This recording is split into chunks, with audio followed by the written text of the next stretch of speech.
బలయుతులకు బలహీనులకు దుర్బలులకు బలమెవ్వడు, బ్రహ్మాది దేవతలకు బలమెవ్వడు, నీకు నాకు బలమెవ్వడు, సకల ప్రాణికోటికి బలమెవ్వడు. అసురేంద్ర. శ్రీ విష్ణువును తలుచుకుంటూ ప్రహ్లాదుడు చెప్పిన పద్యం ఇది.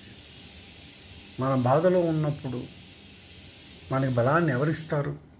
జీవం టోనిస్తుందా? టానిక్కులు ఇస్తాయా? ఎవరెవరు బలాన్ని? భగవద్ధ్యానమే బలాన్ని ఇస్తుంది. అంచేత నిరంతరం భగవద్ధ్యానంలో ఉండాలి.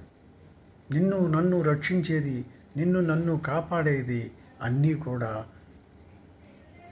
విష్ణుమూర్తి. అంటే మనం సత్యంగా మాట్లాడాలి, సత్యం మాట్లాడాలి, ధర్మంగా ఉండాలి. ఈ సత్యం ధర్మంతో పాటు నిరంతరం ధ్యానంలో ఉండాలి. మొబైల్ ఫోన్ ఉంది, ఎంత కాస్ట్లీ ఫోన్ అయినా ఛార్జింగ్ లేకుండా పనిచేస్తుందా?